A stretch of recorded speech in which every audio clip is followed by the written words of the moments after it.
You're watching and listening to Fat Bidin Knows Everything, because I do know everything.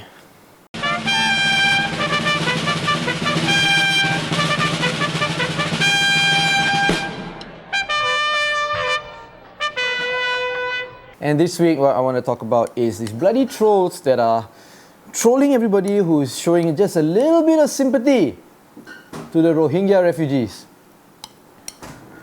And, I forgot to say, today's episode is brought to you by fried noodles. By her, whoever she is.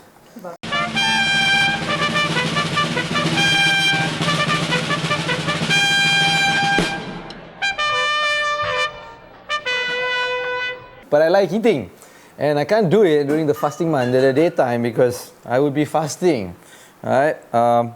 So we're doing it now, sahur time. Yeah, sahur time. Happy sahuring, everybody. I have had a passion. I wouldn't say passion lah.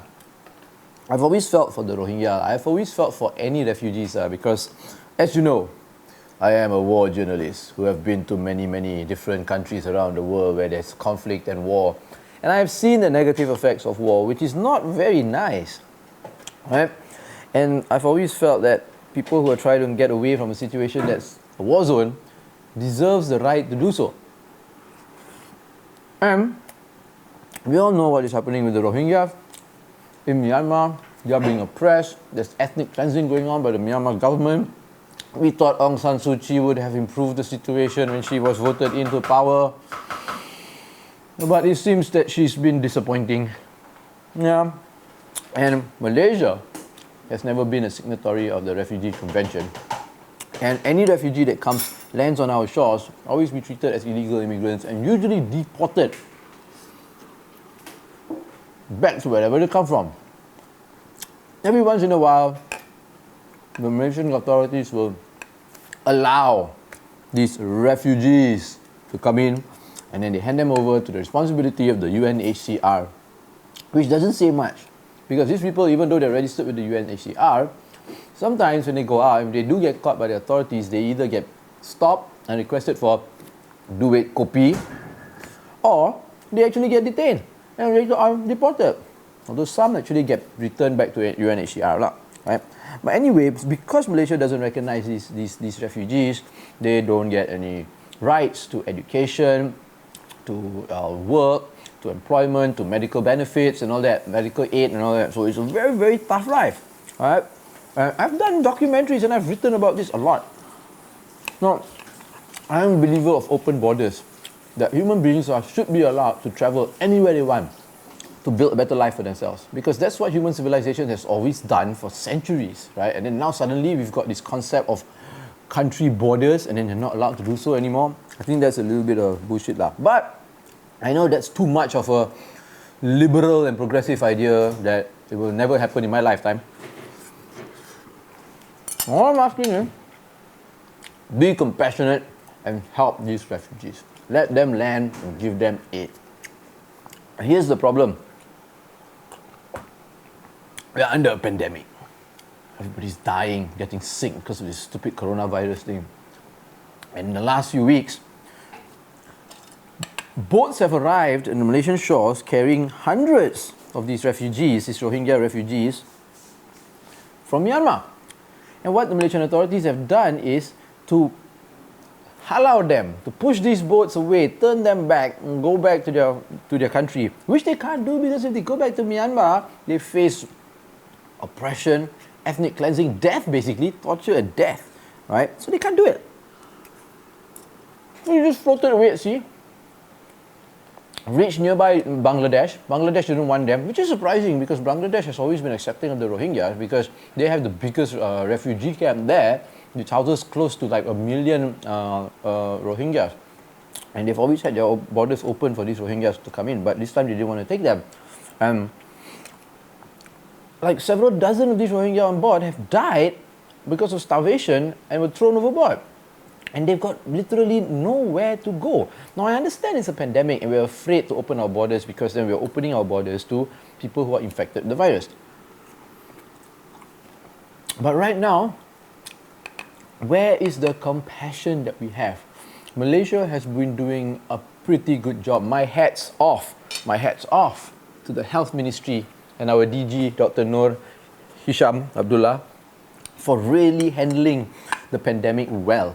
And we have brought the numbers down, we flattened the curve and things like that. And I think we're like working towards eradicating the virus rather than just flattening the curve. My hat's off to them, right? And I think taking in a few hundred Rohingya refugees should be okay, right? It should be okay and can be done. We need to quarantine them. It's compassion. I'm okay if we close our borders to tourists and business travelers and people who are traveling legally and have countries to go back to. We can close our borders to them because we want to protect our country from the virus. Okay, I understand that. But these are people who are dying. They've got nowhere to go. And you've got these trolls online who are like suddenly becoming extremely racist, saying that we shouldn't accept these people because our countrymen come first. We want to protect our countrymen, and we should turn them back, right? We should go back to where they come from. But they've got nowhere to go. We are human beings. We're supposed to be helping each other. And this is the holy month of Ramadan. What happened to these Malay Muslims who always want to do good during Ramadan because this is the opportunity to gather as much pahala as possible? Not out of the goodness of their own heart, but it's for their own selfish pahala gathering. Yeah, what happened to that? I am just shocked.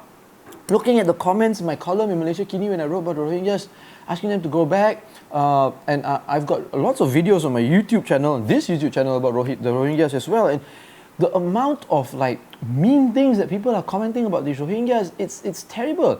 It's like there's this concerted effort by like the whole of Malaysia who have like hired like as many cyber troopers as they can to go out there and just troll anything that has anybody who's saying any good thing about the Rohingya. It's worse than it's ever been.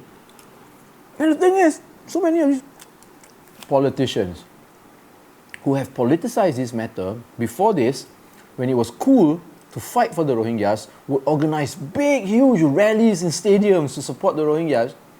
These politicians who used to be the government, but never wanted to sign the United Nations Refugee Convention, now suddenly say, oh no, we don't want the Rohingyas here, they're racist and all that. Well, no, they're not saying the Rohingyas are racist. They are racist because they don't want the Rohingyas to come over into our countries, to our country. I think this is just bullshit. I think this is just being selfish. I think it's, I do not think it's right. I don't know if what I'm saying is going to fall on deaf ears, but it's just sad now.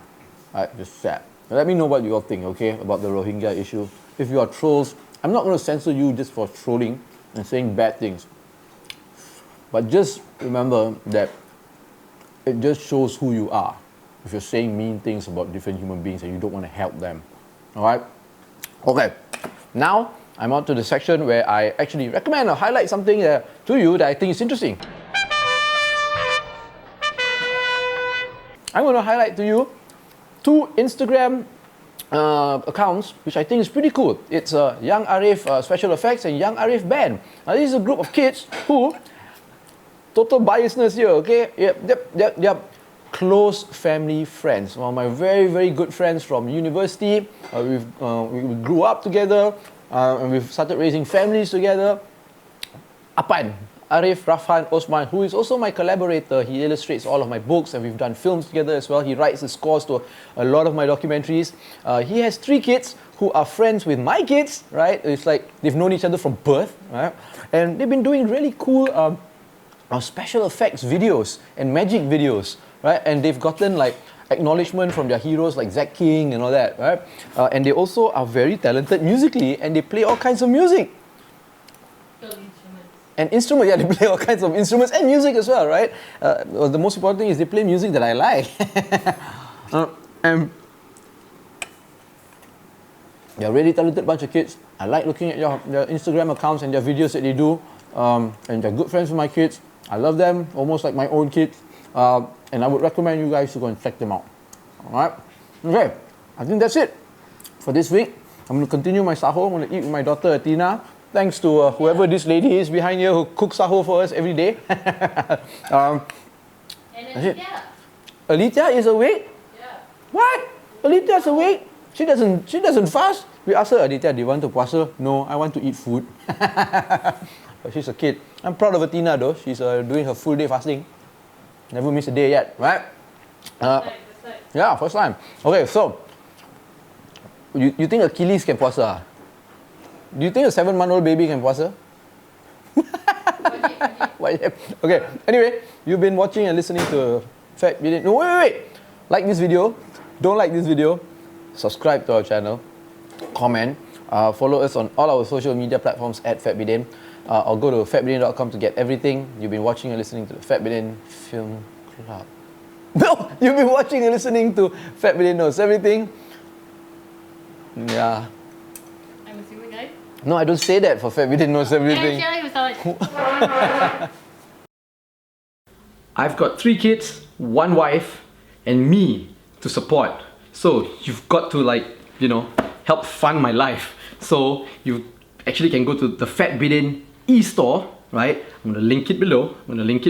Right? And you can get actually Fat Bidin merchandise, right? And most of it are actually books. I used to sell DVDs and films and all that, but hey, everything's available on YouTube now. So now if you want to get Fat Bidin merchandise, it's mostly books. So I've got books here. See, like this book. This is called The Adventures of a Kerala in Afghanistan. It's a graphic novel. See, graphic novel which I wrote and illustrated with my buddy Apan, right? It's a non-fiction one. It's about my time in Afghanistan shooting a documentary for a month when I was there. See, I'm a war journalist, right? So it's a really good book, right? I've got this non-fiction novel. It's called Operation Nasi Kerabu, Finding Patani in an Islamic Insurgency. This book I wrote because I spent some time in southern Thailand where there's a war there. You all know there's a war there, right? In Patani, right? I shot a documentary there which was banned for broadcast, but hey, they allowed me to publish a book. And if you get the book, there is a QR code at the back, right? There's a QR code at the back which allows you to watch it for free online. Oh, where's the QR code? Where's the QR code? There's the QR code, right? It's online, meaning you scan the QR code, you go to my YouTube channel. Okay, I've got another book. This is called Journo Dad, The Chronicles of a Journalist Who Happens to Be a Father. It's a compilation of my articles, my column when I was writing for the Malaysian Insider. It's all about me being a journalist and raising a family at the same time. It's really funny. It's funny. My best-selling book, Liberal, Malay and Malaysian, Writings of a Walking Contradiction. This is a compilation also of my column in the Malaysian Insider. This one focuses more on politics, race, demonstration, democracy and religion and things like that. It's funny too. All my books are funny because I'm a funny guy, right? Yes, I am. And if you like films, I sell this book. See, I wrote this book with my buddy Wan Chun Hong. It's a guide to filmmaking, indie filmmaking. Every chapter talks about one aspect of filmmaking, and every chapter also interviews one really prominent Malaysian filmmaker. It's really good. You can get all these books at the Fat Bidin e-store. Come on, feed my kids.